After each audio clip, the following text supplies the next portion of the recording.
Hello guys. Now we will discuss armature reaction कि armature reaction क्या होता है कि जब आपके जनरेटर के ऊपर लोड पड़ता है तो लोड करंट चूंकि आर्मेचर वाइंडिंग से गुजरेगा और आपकी जो आर्मेचर की वाइंडिंग है वो ऑलरेडी एक फील्ड के अंदर है जिसको फील्ड वाइंडिंग कहते हैं ना। फील्ड वाइंडिंग से या पोल से जो फील्ड पैदा हो रही है उसमें ऑलरेडी पड़ी हुई है।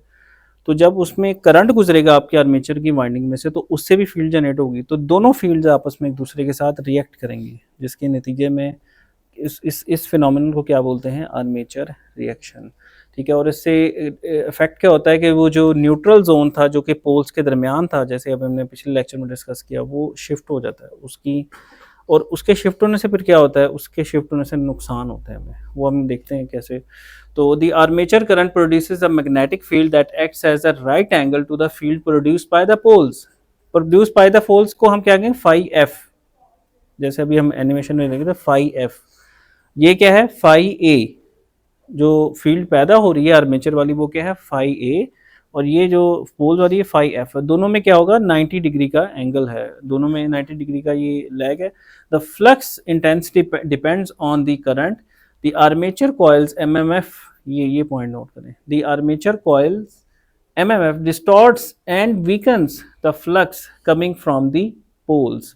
तो जो पोल से आ रहा है फ्लक्स आपका, यहाँ से जो पोल से फ्लक्स इधर जा रहा था, ये उसको उसको रेजिस्ट करता है, उसको यानी उसको कमज़ोर बना देता है। जो मेन फील्ड है उसको क्या करता है, कमज़ोर बनाता है। This distortion and weakening takes place in both motors and generators. The effect produced by the armature MMF is called armature reaction। क्या बोलते हैं उसको, armature reaction। It's a very important topic, right? अच्छा जी, the horizontal magnetic field produced by the stator magnets interacts with the vertical magnetic fields produced by the rotor coils। Resultant magnetic field is distorted। Flux produced by the poles is also distorted। The neutral zones, ये देखिए ये point है, the neutral zones are shifted towards the direction of rotation। जहाँ भी rotation हो रही है, अगर इस तरफ को है तो इधर को हो जाएगा, अगर उस तरफ को रोटेशन तो उधर को चला जाएगा। ये देखें, ये आपका एंगल ये शो कर रिजल्टेंट एमएमएफ। ठीक है। The flux in the neutral zone is no longer zero. The voltage is induced in the coils short circuited by the brushes. Severe sparking occurs। Severity of sparking depends upon armature flux, which is dependent on the load current। Flux distortion causes flux saturation at pole tips 2 and 3 due to higher flux density। ठीक है। Severity of sparking depends upon the armature flux, which is dependent on the load current। Flux distortion causes flux saturation at pole tips 2 and 3 due to higher flux density। अच्छा जी, increase in flux under pole tips 2 and 3 is less than the decrease in the flux under pole tips 1 and 4। यानी अगर आप देखें कि इस distribution से क्या हुआ कि increase in the flux under pole tips 2 and 3, इसमें 2 and 3, ये 2 और 3, यहाँ पे लिखा है कि increase in the flux under the pole tips is less than the decrease in the flux between 1 and 4। यानी आपका जो फ्लक्स है ना, वो फ्लक्स की डिस्ट्रीब्यूशन सारी डिस्टर्ब हो गई है इससे। यानी फ्लक्स जो आपका पहले इवनली डिस्ट्रीब्यूट था ना, ऐसे फ्लक्स जा रहा था कॉइल के ऊपर से ऐसे, वो सारा डिस्टर्ब हो गया इसकी वजह से। ठीक है, कहीं पे ज़्यादा हो गया है, कहीं पे कम हो गया फ्लक्स। तो as a result the total flux produced by the stator magnets is less than the flux produced when the generator. जाहिर है अगर जनरेटर नो लोड पे चल रहा था तो फिर तो फ्लक्स यूनिफॉर्म ही रहेगा। ठीक है, आर्मेचर रिएक्शन तो नहीं होगा। हाँ, अगर आपने लोड डाल दिया जनरेटर पे फिर आर्मेचर रिएक्शन हो जाएगा। सही है। अच्छा जी, the shift in the neutral zone causes an increase in arcing. ये होता है आर्किंग, मीन्स उसमें स्पार्क्स होते हैं। For the generator brushes are shifted in the direction of rotation to reduce the arcing. For the motor brushes are shifted against the direction of rotation. Opposite हो जाएगा motor में और generator में। For the time varying loads the fluctuating current raises and lowers the armature MMF and the neutral zone shifts back and forth. It is not practical to continuously move the brushes to minimize the arcing। For small machines, the brushes are set in an intermediate position to ensure reasonably good communication at all loads। अच्छा, it is not practical to continuously move the brushes to minimize the arcing। For small machines, the brushes are set in an intermediate position to ensure reasonably good commutation at all loads। यानी commutation क्या चीज़ होती है वो भी हम देखते हैं। वही कम्यूटेशन, वो जो एसी को डीसी में जो कन्वर्जन हो रही है ना, उसको कम्यूटेशन बोल रही है। अच्छा जी, कम्यूटेटिंग पोल्स। अब इसका हल क्या है भाई, इसका हल ये है कि ये इंटरपोल ये जो है कम्यूटेटिंग पोल्स हमने यहाँ पे लगा दिए हैं, ताकि ये जो फ्लक्स की डिस्ट्रीब्यूशन हो रही थी जिसकी वजह से आपका वो जो न्यूट्रल जोन शिफ्ट हो रहा था वो इससे कंपनसेट हो जाए। ठीक है, in large machines a set of commutating poles और interpoles are placed in between the main poles to counter the effect of armature reaction. तो ये एक आपका क्वेश्चन का आंसर है कि सर इसको फिर कैसे हम कर सकते हैं। ये जो आपके इंटरपोल्स लगा के, इंटरपोल्स की मदद से जो फ्लक्स में जो कहीं पे डिक्रीज हो रहा है कहीं पे इंक्रीज हो रहा है वो बैलेंस हो जाएगा इसकी वजह से, यानी वो कवर अप कर लेगा। तो narrow poles carry winding connected in series with the armature. ठीक है, तो narrow poles carry winding connected in series with the armature. आप देखें कि ये जो छोटे पोल्स हैं आपके इंटरपोल्स हैं, इनकी जो वाइंडिंग है वो आर्मेचर के साथ सीरीज में आ रही है। अगर आप देखें इसके अंदर नजर आ रहा है सीरीज में है, सही। तो number of turns of the winding are designed to develop the MMF which is equal and opposite to the MMF of the armature. अब आर्मेचर से जितनी वो गंदी फील्ड पैदा हो रही है जो कि असल फील्ड को खराब कर रही है, उतनी ही उसके ऑपोजिट पैदा करवा दो। सही है, यानी आर्मेचर वाइंडिंग है ना, उसके साथ एक वाइंडिंग लगा के उसको नलीफाई करो। वो जो आर्मेचर की वजह से पैदा हो रही है ना, उसको उसके अगेंस्ट पैदा करवाओ, वो हो रहा है। As the current varies, the two MMFs rise and fall together. The vertical component of the field is nullified and neutral zone is restored. तो जो न्यूट्रल जोन होगा आपका जो सेंटर में है वो रिस्टोर हो जाएगा। अच्छा, अब इसमें हम देखते हैं एक है सेपरेटली एक्साइटेड डीसी जनरेटर्स। देखें वर्ड क्या है, separately excited DC generators. Word पे एक एक वर्ड पे गौर करना है हमने। सेपरेटली एक्साइटेड, एक आगे आएगा सेल्फ एक्साइटेड। ठीक है, एक होगा सेल्फ एक्साइटेड, एक होगा सेपरेटली एक्साइटेड। अच्छा, pairs of electromagnets called the field poles are employed instead of using permanent magnets. तो यहाँ पे परमानेंट मैग्नेट हटा दिए अब आपने क्या लगा दिए, कॉइलें लगा दी हैं। क्या लगा दी हैं, कॉइलें, यानी इलेक्ट्रोमैग्नेट आ गए मार्केट में अब। ठीक है, तो pair of electromagnets called the field poles are employed instead of using permanent magnet. Field poles are excited by an independent current source. तो अब देखें ये जो फील्ड पोल्स होंगे इनका जो इनकी बैटरी होगी वो अलहदा होगी, यानी ये बैटरी अलहदा है और जनरेशन अलहदा है। अगर आप जनरेशन से ही ये चला लें तो वो सेल्फ एक्साइटेड बन जाएगा। सेल्फ एक्साइटेड में सेपरेट बैटरी नहीं लगानी पड़ेगी, सेल्फ एक्साइटेड होगा वो। बात समझ रहे, ये कौन सा है, सेपरेटली एक्साइटेड। इसमें सेपरेट आपको जो है वो सोर्स लगाना पड़ रहा है। सही है, to excite your field winding. Field winding कौन सी वाइंडिंग है, जो इलेक्ट्रोमैग्नेट वाली वाइंडिंग है, क्योंकि परमानेंट मैग्नेट अब हमने निकाल दी है। तो field poles are excited by an independent current source, batteries और another generator current source is known as an exciter. ठीक है, तो no load operation and saturation curve in a separately excited no load generator. ये देखें, ये उसमें आपका जो करंट और फ्लक्स के दरमियान जो रिलेशन है IX और फ्लक्स के दरमियान पर यूनिट। और अगर इधर देखें हम, ये जो एक्साइटेशन करंट है आपका उसमें और जो वोल्टेज जनरेट हो रहा है बेसिकली E0 आउटपुट का जो वोल्टेज है उसका रिलेशन है ये। In a separately excited no load generator change in the excitation causes a corresponding change in the induced voltage. ये क्या कह रहा है, ये कह रहा है ये IX देखें कौन सा करंट है, IX एक्साइटेशन करंट है, वो जो फील्ड वाइंडिंग को जा रहा है। इसको चेंज करने से क्या हो रहा है, वो जो आउटपुट वोल्टेज है जनरेटर का वो चेंज हो रहा है।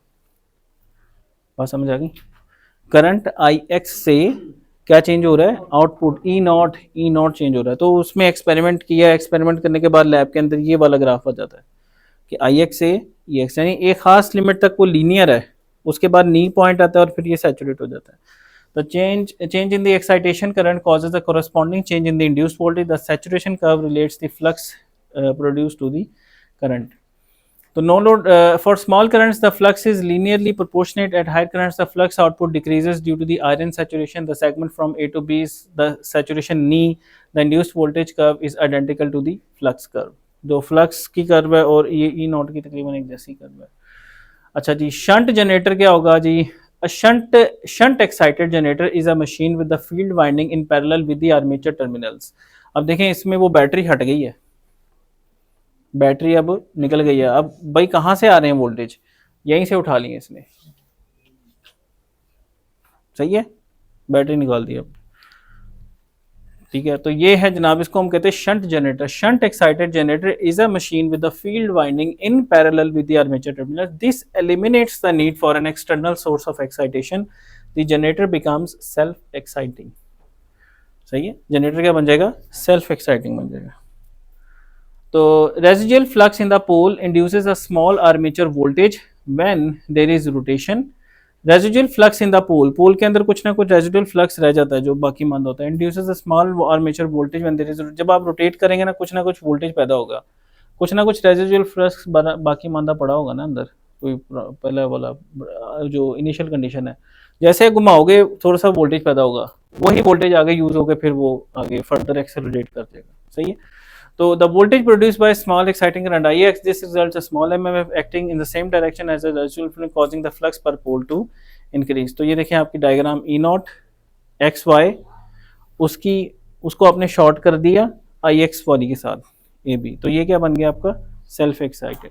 सेपरेटली एक्साइटेड में क्या था? ये कनेक्शन नहीं है शॉर्ट वाला, ये कनेक्शन नहीं है शॉर्ट वाला, उसमें बैटरी लगाई हुई है IX के साथ। समझ आ रही बातों की? सेपरेटली एक्साइटेड क्या होता है, शंट एक्साइटेड क्या होता है, ये सेल्फ एक्साइटेड क्या होता है, ये होता है भाई। सही, ये एक ही बात है, एक ही बात है। अच्छा जी, शंट जनरेटर आप कह लें सेल्फ एक्साइटेड या शंट जनरेटर, शंट एक्साइटेड नहीं कहना, शंट जनरेटर या सेल्फ एक्साइटेड आप कह लें। The increased flux raises E nought which feeds back to increase in IX। E nought increases until RF and the saturation limits the feedback. RF जो है वो इसकी जो रेजिस्टेंस है ऑफ द फील्ड वाइंडिंग, इस वाइंडिंग की क्या है? रेजिस्टेंस। अब इसमें देखें ये देखें, ये रेजिस्टेंस इसने एक यूज़ की है यहाँ पे, ये रेजिस्टेंस, ठीक है। इसको चेंज करने से भी आपकी जो है ना ये कर्व में इफेक्ट पड़ रहा है IX और E नॉट में। RF अगर आप रखें 50 ओहम, ठीक है, 50 ओहम की RF है तो ये E नॉट आएगा आपको, ये वाला। अगर आप रखें 120 ओहम तो आपको ये 120 वोल्ट मिलेंगे 1 एम्पेयर पे। सही है, और अगर आप अपनी RF ये जो है इसको 200 रखें तो आपको इस तरह का रिलेशन मिलेगा, आपको लीनियर रिलेशन इसमें आपको इस तरह का मिलेगा। तो द इंड्यूस्ड वोल्टेज, ठीक है, बल्कि वो जीरो पे जा रहा है, वो तो जीरो की तरफ अप्रोच कर रहा है। अच्छा जी, controlling the voltage of the shunt generator at no load, the resistance of the coil is 50 ohm, ठीक है। Contact P is at M, जो P है वो M के ऊपर है, नो लोड, जब कोई भी लोड नहीं है इसके ऊपर। The 50 ohm resistance line intersects the saturation curve of the generator at 150 volts। ये 50 ohm की कहाँ कट कर रही है? तकरीबन ये 140 और 60 के दरमियान 150 बन रहा है ना, ये देखो 150 पे कट मार रही है, ये कटिंग हो रही है, ठीक है। The 50 ohm resistance line intersects the saturation curve of the generator at 150 volt। The no load generator voltage is 150। नहीं, जब जनरेटर पे नो लोड का मतलब क्या है कि कोई लोड नहीं है जनरेटर पे, तो इसका मतलब है कितने रेजिस्टेंस 50 ओम जो उसकी अपनी रेजिस्टेंस है, उस वक्त ई नॉट कितने आ रहे होंगे? 150 वोल्ट। कितने आ रहे होंगे? 150 वोल्ट, 150। अच्छा आगे चलते हैं। By changing the setting of the rheostat the total resistance of the field circuit increases causing the induced voltage to decrease. अब जैसे 50 से बढ़ जाएगी ना, जब लोड डालोगे लोड रेजिस्टेंस ऐड हो जाएगी, तो 50 जमा 70 ये 120 ओम हो गई। अब कितने आएंगे? 120 वोल्ट, यानी यहाँ पे 120 वोल्ट आपको मिलेंगे। Causing the induced voltage to decrease at 200 ohm. ये 200 ओम की कह रहा है कि ये क्रिटिकल रेजिस्टेंस है जिसमें इंड्यूस, देखो ये वोल्टेज ड्रॉप हो रहे हैं, यहाँ पे ज़्यादा है, फिर आपने रेजिस्टेंस बढ़ाई तो ये कम हो रहे हैं, इतने आ गए इस पे 120 पे, और कम हो रहे। यहाँ पे कह रहा है कि ये जो है 200 ओम के ऊपर कहता है induced voltage suddenly drops to zero, यानी यहाँ पे जाके ठा जीरो हो जाता है। सही है, बैक पे जा रहा है ना, अगर आप देखें रेजिस्टेंस बढ़ा रहे हैं तो वो पॉइंट आपका पीछे को आ रहा है, ये क्रिटिकल रेजिस्टेंस को हम बोलेंगे। और इक्विवेलेंट सर्किट क्या हो जाएगा इसका? Windings containing a set of identical coils and processing a certain resistance modelled as a series resistance with respect to the terminals and interpole coil resistance is included in series resistance. तो ये F1 F2 है आपकी, ये आपकी field coil है, this is your field coil F1 F2। कौन सी coil है? फील्ड कॉइल है F1 F2। और ये आपकी आर्मेचर कॉइल है, ठीक है, ई नॉट, और उसके साथ ही आपकी आर नॉट जो है वो लगी हुई है। इस तरह से हम इसको आर्मेचर की सर्किट की मॉडलिंग करते होते हैं। अच्छा जी आगे चलते हैं जी। The total resistance armature resistance R naught is measured between the terminals when the machine is at rest। Resistance is in series with the induced voltage represented by a voltage source E naught। सही है। Winding equivalent field में क्या होगा कि winding containing a set of identical field coils. सही है। अच्छा जी, आगे चलते हैं जी। Separately excited generator under load conditions. अच्छा, इसके ऊपर हम जो है वो सेकंड हाफ में अभी डिस्कस करते हैं। थैंक यू वेरी मच जी। Separately excited generator under load conditions. Separately excited generator under load conditions. तो generator operating under constant speed and field excitation. ठीक है, अब ये देखें F1 और F2 है, और उसको कैसे हमने एनर्जाइज किया हुआ है, डीसी सप्लाई है और उसके साथ क्या लगा हुआ है, एक पोटेंशियो लगा हुआ है। पोटेंशियोमीटर आप कह लें या वेरिएबल रेजिस्टेंस कह लें, कि जिससे आप उसके जो है उसको वेरी कर रहे हैं, उसका करंट IX जिसको हम कहते हैं। वेरिएबल रजिस्टर या पोटेंशियल जिस मर्जी कॉन्फ़िगरेशन में लगाने में, बात है वेरिएबल उसको बनाने की। अच्छा, आउटपुट वोल्टेज क्या है जी जनरेटर का? नेक्स्ट मॉडल क्या है? ई नॉट, जो इसमें EMF इंड्यूस हो रही है, उसके साथ उसकी जो रेजिस्टेंस है वाइंडिंग की R नॉट। सही है। और उसके आगे ये लोड लगा हुआ है R। तो इसके ऊपर आप वोल्टेज डिवाइडर लॉ लगा सकते हैं कि R is equal to R over R nought plus R into E nought. और जो अंदर वाली R है वो उससे बेसिकली ड्रॉप होता है ना आपका वोल्टेज, और आपकी कोशिश यही होनी चाहिए कि ये ड्रॉप कम से कम हो। सही है, ताकि ज़्यादा से ज़्यादा वोल्टेज आगे जाए। और जैसे जैसे लोड बढ़ेगा ये ड्रॉप भी बढ़ेगा, विजिकल टू आई आर, आई बढ़ेगा तो आई आर भी बढ़ेगा। ठीक है। तो अच्छा जी, the exciting current is controlled by a potentiometer. Potentiometer से आप कर सकते हैं। ठीक है। The induced voltage E naught is fixed, ये फिक्स्ड होता है जो पैदा होता है।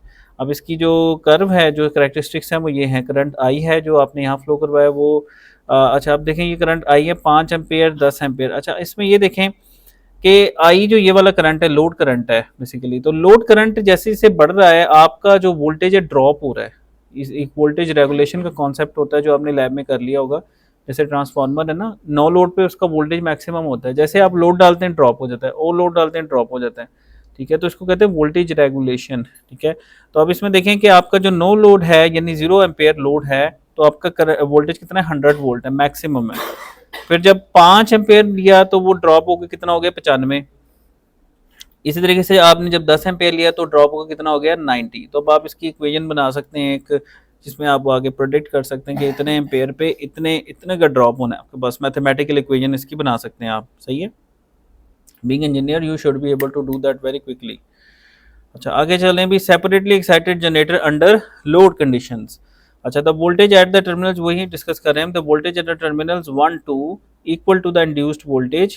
ठीक है। E naught at no load condition. No load condition में तो जाहिर है आई जीरो होगा, तो जो वोल्टेज इधर होंगे वही वोल्टेज इधर आ रहे होंगे। रेजिस्टेंस में अगर करंट जीरो हो तो इसका मतलब दोनों साइड पे वोल्टेज बराबर है। तो यहाँ पे आपका ई नॉट यानी मैक्सिमम वोल्टेज मिलेगा नो लोड कंडीशन पे।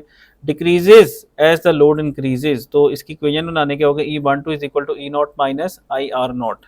सही है। ये KVL कि E naught is equal to this voltage is equal to this minus this drop. ऐसे ही है ना। तो E12 is equal to E not minus R naught into आई। अच्छा, E nought also decreases under load condition because of the pole tip saturation. Pole tip saturation जो phenomenon होता है इसमें आपको पता है, उससे E नॉट भी जो है वो कम हो जाता होता है। अच्छा जी, field current in a separately excited generator remains constant under any load. अच्छा, अब separately field current in a separately excited generator remains constant under any load. Field current तो कांस्टेंट, इसको तो नहीं हम छेड़ रहे, हम तो अपने लोड को छेड़ रहे हैं जो कि आगे आर्मेचर साइड से कनेक्ट है। फील्ड करंट तो सेपरेट है। तो voltage drop from no load to full load is less than 10% of the full load voltage. Voltage regulation is 10%। यानी अगर आप नो लोड से full load, no load mean 0 ampere, full load में maximum जो है 10 ampere rated. तो voltage regulation क्या है? 10%। 10% का मतलब क्या है कि वोल्टेज जो ड्रॉप होगा 10% से ज़्यादा नहीं होगा। मतलब अगर 100 वोल्ट है ना तो 90 तक जाएगा, इससे नीचे नहीं जाएगा आपका। ठीक है। वोल्टेज को भी यही तो खासियत है। आइडियल वोल्टेज सोर्स क्या होता है कि जिसका वोल्टेज कांस्टेंट रहते हैं regardless how much current you take from it. यही पढ़ा है ना आप लोगों ने, ये बड़ी बेसिक सी बात है, लेकिन ये आइडियल नहीं है, ये प्रैक्टिकल है। इसमें जाहिर सी बात है जब आपने जैसे जैसे लोड डालना है वोल्टेज नहीं गिरना है। ओके, ठीक है। अच्छा जी, आगे चलते हैं जी। Shunt generator under load. अब शंट जनरेटर पर हम आ जाते हैं। शंट क्यों हम इसको कह रहे हैं कि ये सेल्फ एक्साइटेड बन जाएगा। ये जो अपनी आर्मेचर की रेजिजुअल फील्ड होगी उसी को घुमा के पहले थोड़ा सा उससे एक्साइट करेगा, फिर वो पॉजिटिव फीडबैक के तहत वो बढ़ती चली जाएगी जहाँ तक कि वो जनरेटर फुल काम करना शुरू हो जाएगा। तो the terminal voltage of a self excited shunt generator falls off more sharply with increasing load than that of the separately excited DC generator. लेकिन इसका यही प्रॉब्लम है कि इसके वोल्टेज ज़्यादा गिरते हैं। सेल्फ एक्साइटेड जनरेटर पर अगर आप लोड डालते हैं तो इसके वोल्टेज ज़्यादा गिर जाते हैं, ठीक है। The field current in a shunt generator is a function of the terminal voltage. ये देखें, अब ये देखें, ये ई नॉट है ना आपकी, ये आउटपुट वोल्टेज है, यही पकड़ के इसने घुमा के यहाँ दे दी है जो इसकी F1 F2 है। पहले क्या था कि F1 F2 पे अलग सर्किट बना हुआ था ना, अब उसने क्या किया, उसने कहा इधर ही पढ़ लो, यहीं से उसने यहाँ पे जो है ना वो उसको फीडबैक कर दिया यहीं से, यानी अब अपने ही आउटपुट वोल्टेज से वो अपने आप को चला रहा है। लेकिन नुकसान इसका क्या है कि इसका वोल्टेज ड्रॉप हो जाता है, यानी इसकी जो वोल्टेज रेगुलेशन है वो ज़रा पुअर है as compare to the separately excited.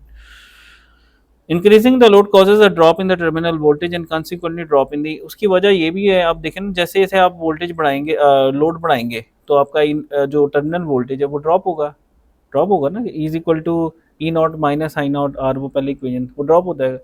जब वो ड्रॉप होगा तो एक्साइटेशन भी ड्रॉप हो जाएगी, क्योंकि वो वहीं से अपने आप को फीड कर रहा है, तो इस वजह से उसका फिर ज़रा ज़्यादा नेगेटिव इफेक्ट है, उसके वोल्टेज ज़्यादा गिरेंगे, ठीक है। The voltage drop from no load to full load is 15% of the full load voltage, यानी 15% तक चली जाती है, 5% बढ़ गई है आपकी, तो ये अच्छी बात तो नहीं है। 100 वोल्ट 85 वोल्ट दे रहा है, 85 वोल्ट दे रहा है तो करंट ज़्यादा देगा for the same amount of power.